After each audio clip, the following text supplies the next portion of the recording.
Thank you, Mr. Speaker.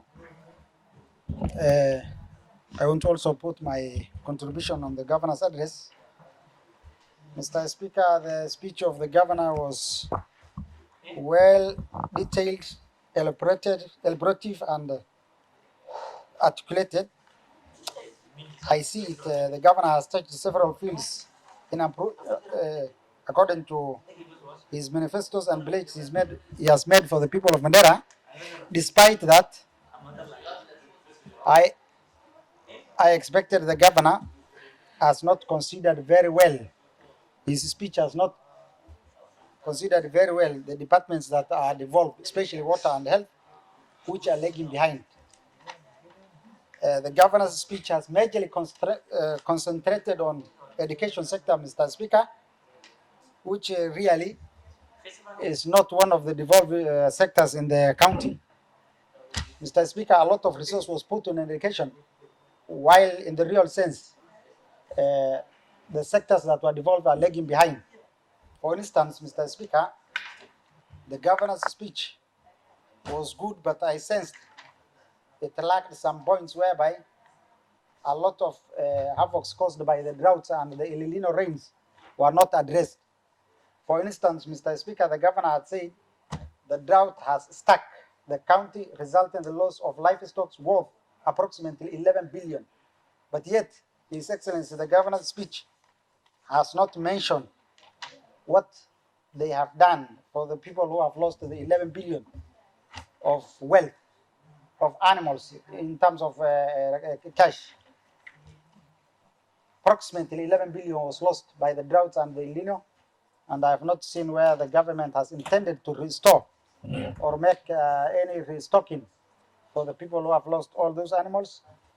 Mr. Speaker, the governor, His Excellency, has met several of his pledges for the people of Mandera, but majorly concentrated on education.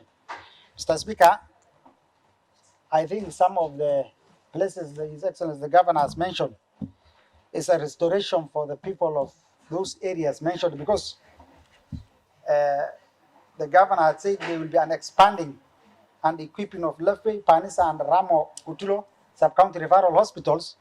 It will be a relief for the people living in those sub-counties because they were lagging behind and somehow they were marginalized. I thank His Excellency the Governor for mentioning expansion of those places, which everybody knows how they were left behind. Mr. Speaker, ECD sectors, His Excellency the Governor has mentioned that conversion of ECD classes and Duxi together. But now, we have not yet experienced that. I think the department, the laxity of the department is causing not to take effect. Mr. Speaker, I have seen the speech of the governor was talking about casuals working for the hospitals. He said the Ministry of Health have renewed the contract of 2,000, more than 2,000 staffs who are working on casual. Mr. Speaker, I expected there's some hospitals like where I'm from and those sub-counties that His Excellency the Governor has mentioned that are lagging behind, that he's going to expand, lacks nurses and nutritionists and several other staffs. So instead of renewing every year the health department, staffs of the health department, I will have urged the administration of His Excellency Governor to employ permanently, because our county is very rich. Mr. Speaker, I have also noted that there is an African groundwater for resilience of projects, which is 5 years. Mr. Speaker, and those projects, there were stakeholders workshop that was done early or late last year. That was May 2023, which the honorable members who are stakeholders of this assembly is a stakeholder of Mandera County Government. It's a one arm of the Mandera County Government. And I believe we did not take part that training for that initiatives that is coming from Horn of Africa. In that regard, Mr. Speaker, The speech of the governor was good. I applaud it. On the other hand, Mr. Speaker, those are the weaknesses I have observed.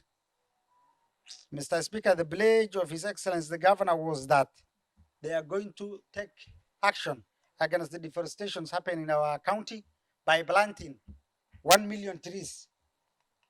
And that promise has not yet met. I think there's less than 3,000 trees that were planted as mentioned by the governor. And there's also massive deforestation, cutting of trees going on in this county, Mr. Speaker, which His Excellency, I expected him to address how to mitigate and stop cutting of trees, but yet he has not yet addressed.